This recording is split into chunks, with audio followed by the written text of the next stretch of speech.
Hello everybody, welcome, I'm Kevin, and today I'm going to be discussing the 5 things I learned from making my first 2 cinematic shorts. Maybe you'll learn something too. Stick around.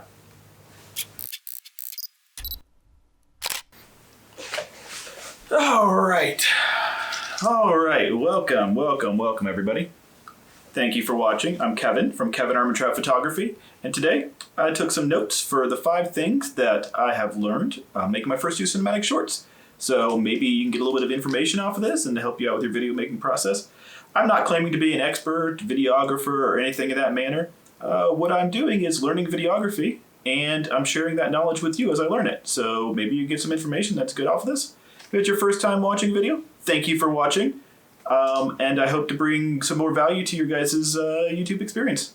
So anyway, without any further ado, the 5 things I learned from making my first 2 cinematic shorts.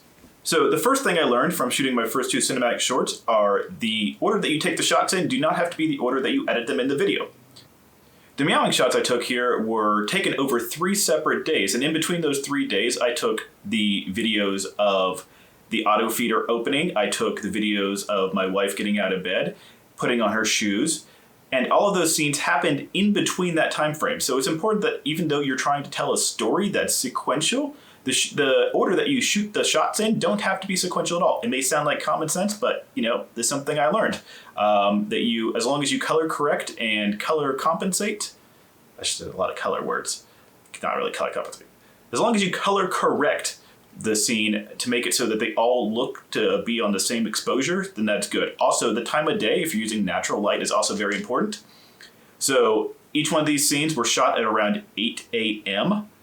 and 8 a.m. was presented this nice light that was coming in from the side, and those shots were able to be color corrected rather easily because they were shot at the same time of day and not in different seasons. So it's important to know that even though that you shoot over multiple days, you can kind of, as long as you do your proper color correcting, you can blend those scenes in so that they make one scene. All right, so the second thing I learned is that motion is very critical when you are shooting videos like this. It doesn't have to be just the subject moving, it can also be the camera moving and the transitions from scene to scene. You have to capture some variety of motions or else it's gonna look like a static still shot. So one of the things I tried to do was implement some variety of transitions, whether it be a zoom in or a pan to the side or a shift down. These transitions were important in, number 1, establishing a connection between the scenes, and number 2 is establishing interest in the shots. So that's one of the things I learned, was establishing some sort of motion in the clips between either the subjects or the actual camera movements themselves. All right, so the third thing I learned was to change your angle of shooting. Now, I already knew this for photography, is that kind of a static shot where you're just at eye level is not really interesting. But with videography, it's also important to capture the movement in that shot if you're going to change the angle. So you can't just get like a static shot from a low to the ground position. That's not very interesting. But in this like static shot that I have here from a low to the ground position, my wife Justine is putting on her shoes. So the shoes are adding interest to the scene, and you kind of blend these together over a couple chop edits here. Or are they called jump edits? I think they're called jump edits. Blend this together over a couple jump edits, and it looks like the scene's moving a lot more rapidly than it actually was at the time.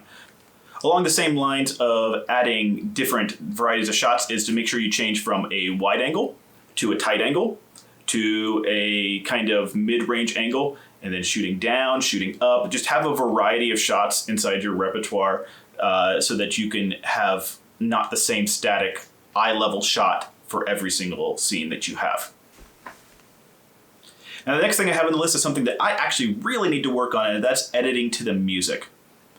What do I mean by editing to music? So when you have like beats or cadences in the music, you want to make sure that you apply some variety of either time ramping or some variety of transition during that movement, or having something interesting happen during an up or a down beat that makes sense with the song.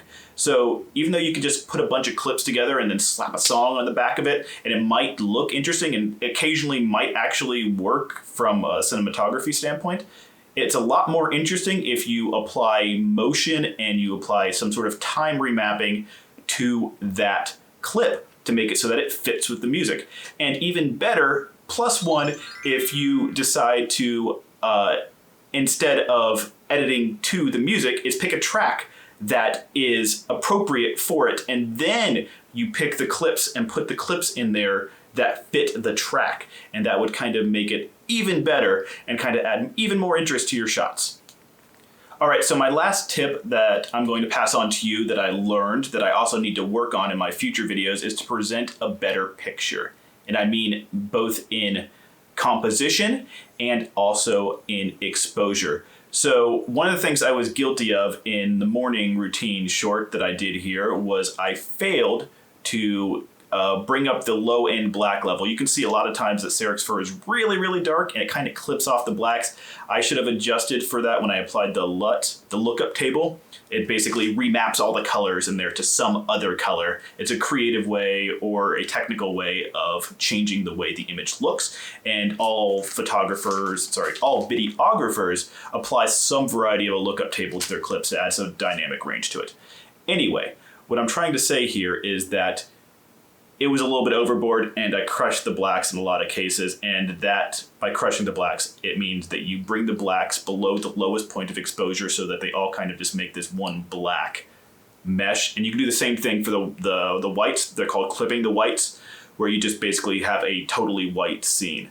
So I was guilty of crushing my blacks too much here, and that kind of cut off the low end of the picture, and everything just kind of turned into a black mess with Saric. Even though you can see some sort of flecks of color in there, I should have adjusted so that that low end black point was a little bit higher so you can get a little bit more detail out of his fur. All right, and the last thing I want to say kind of as a bonus is to tell a complete story. That's the most important part about videography, is to tell a story. So make sure your story doesn't have any parts of it that's confusing.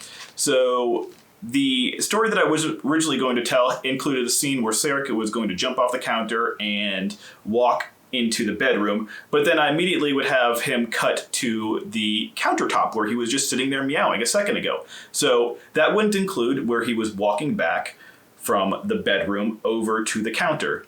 Now, while I could have shot that scene where he was walking back, the exclusion of that scene makes it so that from a narrative standpoint, it doesn't make any sense. So as a whole, I decided to trim that bit out and make it so that he was just on the counter the entire time, even though he, in actuality, moved from the counter over to the bedroom and did that walk.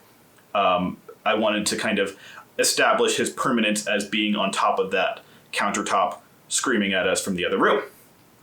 So, yeah, this goes back into just tell a complete story. Make sure that your story makes sense from beginning to end, and try and show as much detail as possible. And if the details that you're showing doesn't make sense, it doesn't have continuity, cut it out. It doesn't belong there. Or if it doesn't make sense, make sure you add extra information to make it make sense. So there you go, bonus tip. All right, well, thank you guys for watching this video. I appreciate you guys just even coming by the channel. It's a very small channel right now, so if you found this video helpful, go ahead and leave a like, or if you want something explained in the future, leave a comment and I'll definitely get around to it. I don't have very many people commenting on my videos, so I'll give you some personal information if you'd like to have that, and if you wouldn't like to have that, just go sod off, I guess. Anyway, if you like this video, subscribe. I'll be doing more like this as I learn videography, and I kind of want to do a recap video at least every other cinematic short that I do, and I have a few coming down the pipeline. 3 of them are roller derby themed, 2 of them are pet themed, and 1 of them, or actually 2 of them, are kind of personal projects that I think are going to be cool and kind of resonate with people. Anyway, those will be released in the future, but in the time frame between now and then, I'm definitely going to continue this blog series, or vlog, I guess it's a video log. I'm going to continue this series where I explain what I learned along the way so that I can help you guys out as well in your videography journey and explain stuff from a photographer standpoint as well. So if you are a photographer, you're trying to learn videography, hey, might as well subscribe. I'm trying to learn it too. So anyway, well, there's no real good way to end this, so I'll catch you guys in the next video. Thank you for watching. I'm Kevin Armentrout. This was Kevin Armentrout Photography. Bye.